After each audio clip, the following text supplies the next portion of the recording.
എന്തൊരു ചെക്കനാണിത്. ഇനി അവൻ ഉറങ്ങി അണിച്ചിട്ടില്ല. നേരെ 8:30 നീ എപ്പോ ഉറങ്ങി എനിക്കാണാവോ? എന്നാ എന്തെങ്കിലും ഒരു പണിയുണ്ടോ എന്ന് അന്വേഷിച്ചൂടാ എനിക്ക്. 10-24 വയസ്സായി. ഇപ്പോഴും ഞാൻ തൊഴിലുറപ്പിന് പോയിട്ട് വന്നത് ഉണ്ടാക്കി കൊണ്ടുവന്നാൽ തന്നെ അടുപ്പ് പോകുകയുള്ളൂ. ആരെ കൊണ്ട് പറയാനാണ്.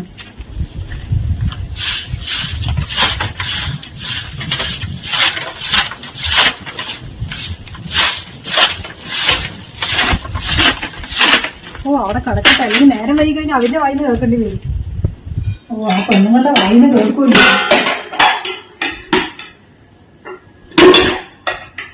മുജീബേ വന്ന് എണീക്കടാ.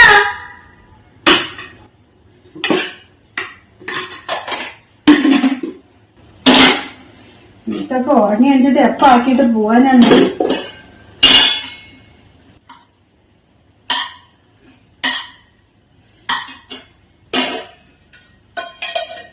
നീ എണീക്കണ്ട, എന്തെങ്കിലും പണിക്ക് പോയിക്കോട്ടാ നിനക്ക്. ഓ തുടങ്ങി രാവിലെ തന്നെ. ഒന്നും ഉറങ്ങാനും സമ്മതിക്കൂല. ഈ വീട്ടിൽ ജനിച്ചതിന് വേറെ ഏതെങ്കിലും പണക്കാരന്റെ വീട്ടിൽ ജനിച്ചാൽ മതിയായിരുന്നു. അതാണെങ്കിൽ പണിക്കും പോകേണ്ട, സുഖമായി കടന്നു ഉറങ്ങും ചെയ്യാം. രാവിലെ തന്നെ ഇങ്ങനെ ദാരിദ്ര്യം പറിച്ചിട്ട് കേൾക്കൂലല്ലോ. ഞാൻ പറഞ്ഞ നിങ്ങളെ കൊണ്ട് എന്നെ പ്രസവിച്ച് ഇങ്ങനെ വലുതാക്കി എടുക്കാന്. എല്ലാം ചെയ്യും എന്നിട്ട് വെറുതെ എന്നെ കുറ്റം പറയുകയും ചെയ്യുക. മനസ്സമാധാനത്തിൽ കടന്നുറങ്ങാനും സമ്മതിക്കില്ല. രാവിലെ തുടങ്ങും. ഞാൻ തൊഴിലുറപ്പിന് പോവുകയാണ്. രാവിലേക്കുള്ളതും ഉച്ചക്കൽക്കുള്ളതൊക്കെ ഭക്ഷണം ആക്കി വെച്ചിട്ടുണ്ട്. എടുത്ത് കഴിച്ചിട്ടേ അതുപോലെ തന്നെ മൂടി വെക്കിട്ടാ. എല്ലാ വെച്ച് അടുക്കളയിൽ പൂച്ച വരും. പിന്നെ എവിടേക്കെങ്കിലും പോവുകയാണെങ്കിലേ ആ ചാവി എടുത്തിട്ടേ ആ ചവിട്ടിന്റെ അടിയിൽ വെച്ചിട്ട് പോ, മറക്കണ്ട. മകനെ മതിയടാ ഉറങ്ങിയത്. എണീറ്റ് പല്ല് കഴിക്കാൻ നോക്ക്. നിങ്ങനെ ഉറങ്ങിക്കഴിഞ്ഞാൽ നിനക്ക് എന്താണ്ടാ കിട്ടാൻ പോണത്? പുറുപുറു പറയാനൊന്നും പോകണ്ട. നിങ്ങൾ പോയിട്ട് വേണോ ഒന്ന് മനസ്സമാധാനത്തിൽ കടന്നുറങ്ങാനും. രാവിലെ തുടങ്ങിയതാണ് പുറുപുറു പറയാനും. വേഗം പോയി.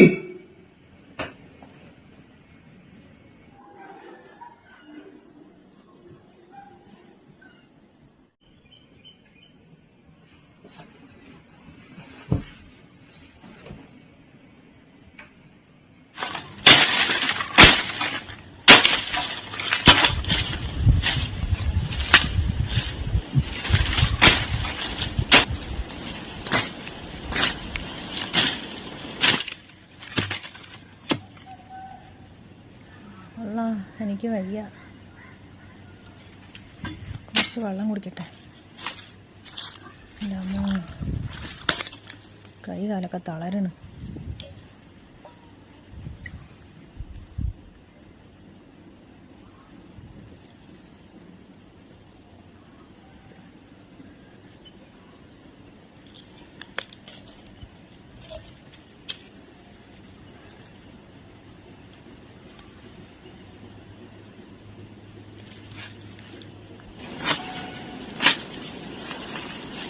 എന്താ സൈനബ നീ ഇങ്ങനെ വയർക്കണ്?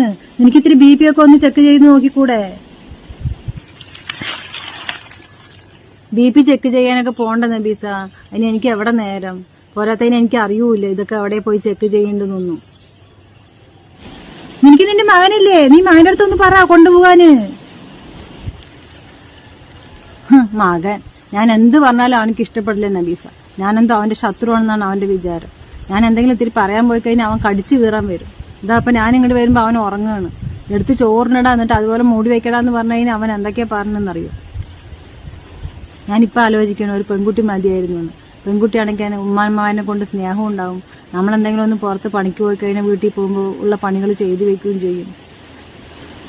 എനിക്ക് മതിയായി നബീസ. ഞാൻ ഇല്ലാണ്ടായി കഴിഞ്ഞാൽ അവൻ എങ്ങനെ ജീവിക്കുമോ? എന്തെങ്കിലും ഒരു പണിക്ക് പോടാന്ന് പറഞ്ഞു കഴിഞ്ഞാൽ അവനക്കത് ഇഷ്ടപ്പെടുന്നുമില്ല. 10-24 വയസ്സായില്ലേ നബീസ. ഇനി ഞാൻ എത്രയെന്ന് വെച്ചിട്ടാണ് അവനെ നോക്കി നടക്കുക. അവൻ്റെ വാപ്പ മരിക്കുമ്പോൾ അവനിക്ക് 2 വയസ്സായിരുന്നു. അന്ന് തൊട്ട് ഇന്ന് വരെ ഞാൻ ഇപ്പോൾ 24 വയസ്സായി അവനിക്ക്. ഇതുവരെ ഞാൻ വീടുകളിൽ പണിക്ക് പോയിട്ടും തൊഴിലുറപ്പിന് പോയിട്ടും തന്നെയല്ലേ അവനെ നോക്കി വളർത്തിയത്. ഇവൻ വലുതായിട്ട് എന്തെങ്കിലും നമുക്കൊരു ഉപകാരം ഉണ്ടാകും എന്ന് പറഞ്ഞിട്ടുണ്ടെങ്കിൽ ആ ചെക്കൻ പണിക്ക് പോകടാ പറഞ്ഞാൽ എന്തെങ്കിലും ഒരു പണി അന്വേഷിച്ചാലല്ലേ പണി കിട്ടുള്ളൂ. വീട്ടിൽ തന്നെ ഇരിക്കുക തന്നെ. പിന്നെ കൂട്ടുകാരന്മാരുണ്ട്, അവൻ്റെ ഒപ്പം കറങ്ങി നടക്കും. പറഞ്ഞു മടുത്തു നബീസ എനിക്ക്. എൻ്റെ വാപ്പ മരിച്ചപ്പോൾ എല്ലാവരും എന്നെ കൊണ്ട് പറഞ്ഞതാണ് വേറൊരു കല്യാണം കഴിക്കാൻ, കുട്ടിനെയും നിന്നെയും നോക്കാൻ ആൾ വേണ്ടേന്നൊക്കെ പറഞ്ഞിട്ട്. അപ്പം ഞാൻ അവനെ കൊണ്ട് പറഞ്ഞത് എന്താണെന്നറിയോ, എനിക്കൊരു ആൺകുട്ടിയാണ്, അവൻ വലുതായി കഴിഞ്ഞ് കഴിഞ്ഞാൽ എന്നെ നോക്കും, അതുവരെ തന്നെ എനിക്ക് ഈ കഷ്ടപ്പാടുള്ളൂ എന്ന്. അവനക്ക് ഇനിയും ഒരു ഉത്തരവാദിത്വം ആയിട്ടില്ല നബീസ. അവൻ്റെ ചിലവിനുള്ള പൈസ അടക്കം ഞാൻ കൊടുക്കണം. എനിക്ക് നല്ല ആഗ്രഹമുണ്ട് ഒരു ദിവസമെങ്കിലും പണിക്ക് പോകാണ്ട് വീട്ടിലിരിക്കണം എന്ന്. എനിക്ക് മരിക്കും വരെ അതിനാകുമെന്ന് തോന്നുന്നില്ല. എന്നാണാവും അവനിക്കൊരു നല്ല ബുദ്ധി തോന്നിയിട്ട് പണിക്കൊക്കെ പോയി തുടങ്ങുക.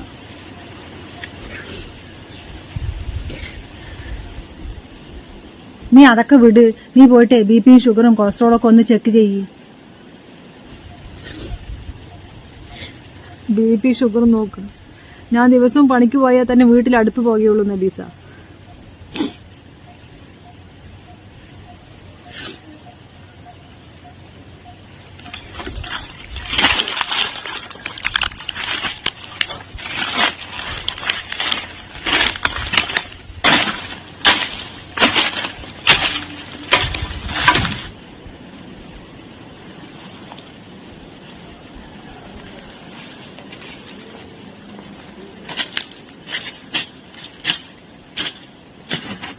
ചെക്കൻ താക്കോല് വെച്ചിട്ടുണ്ടോ എന്തോ? വെച്ചിട്ടുണ്ട്.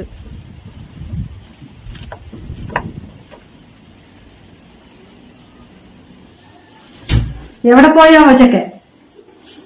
ഇനിയിപ്പോ പാദയാത്ര കയറി വരും കൂട്ടുകാരൻ്റെ ഒപ്പൊക്കെ കറങ്ങിയിട്ട്. കണ്ട തിന്ന പ്ലേറ്റുകളൊക്കെ അവിടെ തന്നെ അങ്ങനെ വെച്ചിട്ട് പോയിട്ടുണ്ട്.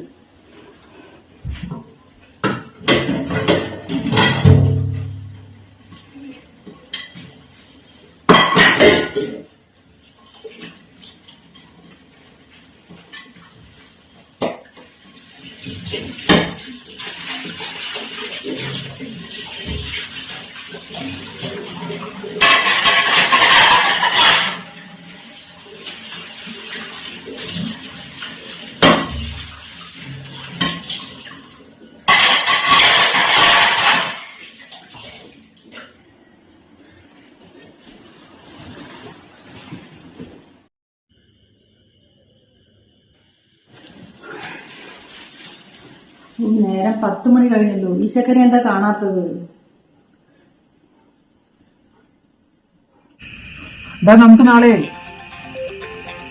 വിളിച്ചുകൊണ്ടിരിക്കുന്നുണ്ട്. വീട്ടിലും സമാധാനം തരൂല, എന്ന് എവിടെയെങ്കിലും പോയാൽ അവിടെയും സമാധാനം തരൂല. ഈ തള്ള മരിച്ചാൽ തന്നെ എനിക്ക് ഇത്തിരി സമാധാനം കിട്ടും. എടുക്കണില്ല, അവിടെ വിളിച്ചുകൊണ്ടിരിക്കട്ടെ. കട്ടായി. ചെക്കൻ പിന്നെ എന്റെ കോള് കണ്ടു കഴിഞ്ഞാൽ പിന്നെ എടുക്കില്ലല്ലോ. വീണ്ടും വിളിക്കുന്നുണ്ട്. എന്താണ് തള്ളേ? നീ എവിടെ? നേരെ 10 മണി കഴിഞ്ഞല്ലോ. നീ എന്താ വരുന്നില്ലേ? ഞാൻ പെണ്ണൊന്നും അല്ലല്ലോ. വെറുതെ ഇവിടെ വിളിച്ചുകൊണ്ടിരിക്കണ്ട. ഞാൻ കൂട്ടുകാരന്റെ വീട്ടിലാണ്. ഇവിടെ ഒരു ഫംഗ്ഷൻ ഉണ്ട്. ഞാൻ വൈകും വരാന്. നിങ്ങൾ കടന്നോളി. അവൻ നാളെ ഗൾഫിക്ക് പോവാണ്, അതിന്റെ പാർട്ടിയാണ്. നിങ്ങളിങ്ങനെ വെറുതെ വിളിച്ചുകൊണ്ടിരിക്കണ്ട കേട്ടോളി. വെച്ചിട്ട് പോയി നിങ്ങള്. മനുഷ്യന് ശല്യം ചെയ്യാൻ വേണ്ടിട്ട് ഒരു സമാധാനവും തരൂല. എനിക്ക് വയ്യ അവനെ കാത്തിരിക്കാൻ. അവൻ വരുമ്പോൾ വരട്ടെ. രാവിലെ മുഴുവൻ പണിയെടുത്തിട്ട് ആകെ ഇത്തിരി റെസ്റ്റ് കിട്ടുന്നത് രാത്രിയാണ്. ആ രാത്രി ഉറക്കം ഒഴിച്ച് കഴിഞ്ഞാലേ ഞാൻ ഉറങ്ങട്ടെ. അല്ലാ, എന്തെങ്ങനെ നെന്നി വേദനിക്കണത്.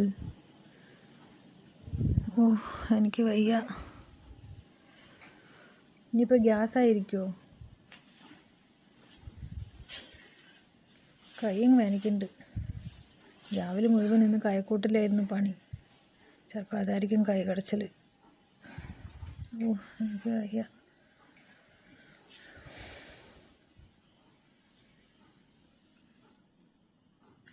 ആ ചക്കൻ വന്നോ എന്തോ? എന്നാൽ പിന്നെ അവനെയും കൂട്ടിയിട്ട് ഹോസ്പിറ്റലിലേക്ക് പോവായിരുന്നു.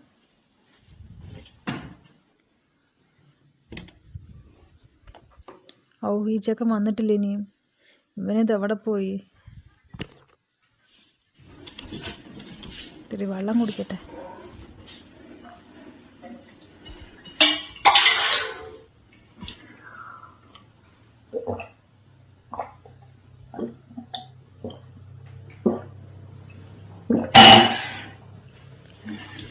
എന്താ റബ്ബ് എങ്ങനെ ഒരു നെഞ്ചുവേദന.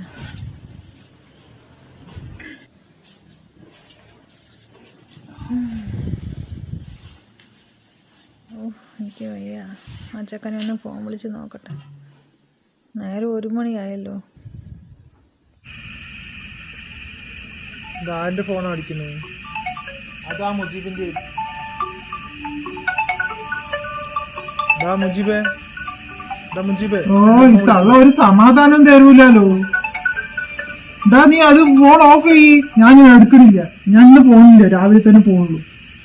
അല്ലെങ്കിൽ വേണ്ട, നീ അത് സ്വിച്ച് ഓഫ് ചെയ്ത് വെച്ചാൽ, അല്ലെങ്കിൽ തള്ള രാവിലെ വരെ വിളിച്ചുകൊണ്ടിരിക്കും.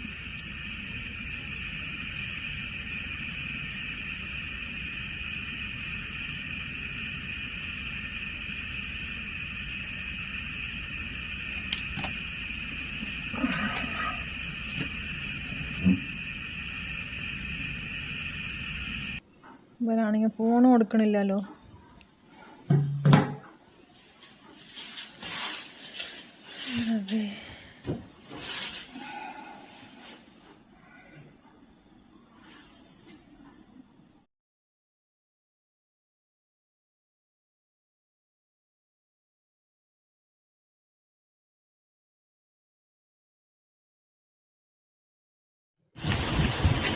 നബീസ, നീ എവിടേക്ക് എങ്ങനെ ഓടുന്നു? അറിഞ്ഞില്ലേ സൈനബ മരിച്ചൂന്ന്? തന്നെ? എങ്ങനെ? ഇന്നലെ പണിക്ക് വന്നപ്പോ കൂടി ഞാൻ പറഞ്ഞതായിരുന്നു. നന്നായി വേർക്കുണ്ടായിരുന്നേ. അപ്പൊ ഒന്ന് ഹോസ്പിറ്റലിൽ പോയിട്ട് ചെക്ക് ചെയ്യടിന്ന് പറഞ്ഞതായിരുന്നു. പിന്നെ രാത്രി നെഞ്ചുവേദന വന്നു അത്രേ. പിന്നെ രാവിലെ കേൾക്കണത് മരിച്ചു എന്നാണ്. ഇത്രേ ഉള്ളൂ മനുഷ്യന്റെ കാര്യങ്ങള്. എന്താ ചെയ്യാ? ഞാൻ അങ്ങോട്ടൊന്ന് പോട്ടെ, നീ വരുന്നുണ്ടാ? ഞാൻ വരാം. നീ എന്നാ ശരി, ഞാൻ പോയി കാണട്ടെ.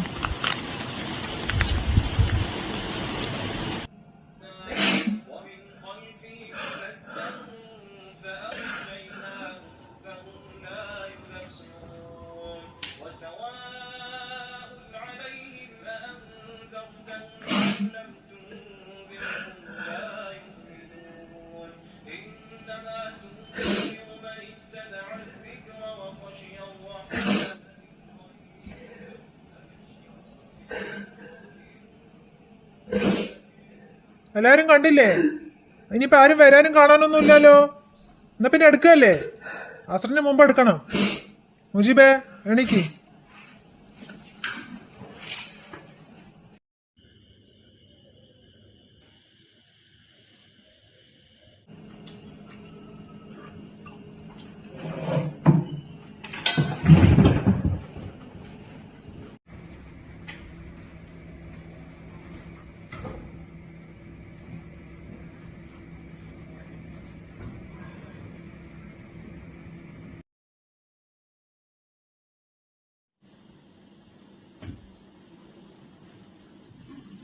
ഡാ മുജീബേ, മതി ഉറങ്ങിയത്. എണീക്ക്, എണീക്കിന്ന്.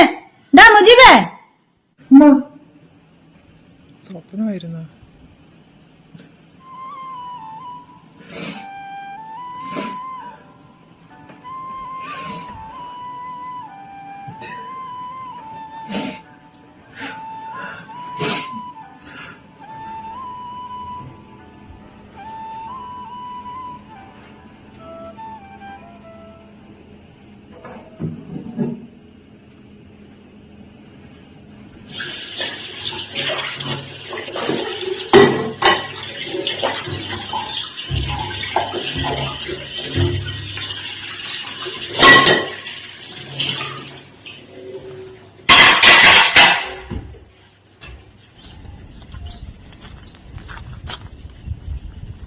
എന്താണ് ഇതൊക്കെ? കരിഞ്ഞു പോയല്ലോ. ഉമ്മ ഉണ്ടാകുമ്പോൾ ഇതൊക്കെ വെള്ളം ഒഴിക്കും.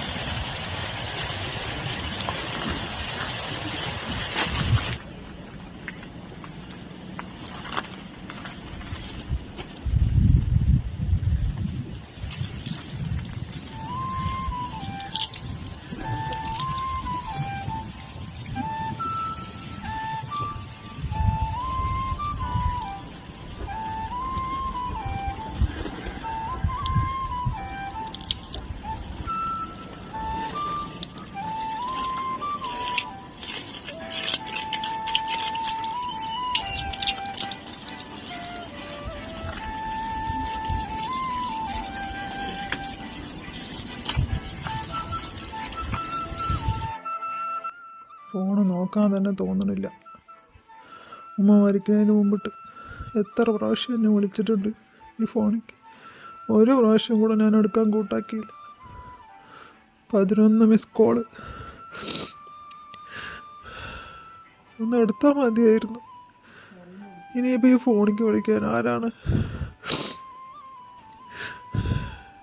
ഉമ്മാൻ്റെ സൗണ്ട് ഇനി ഞാൻ എങ്ങനെ കേൾക്കും?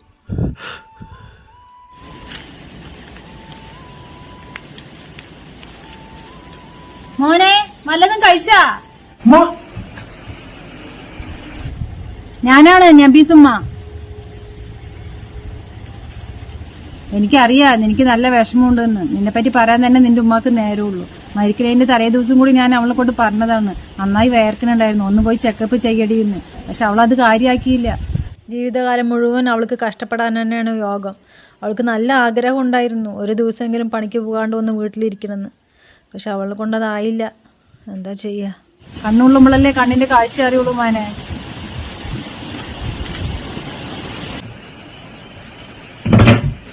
ഉമ്മ,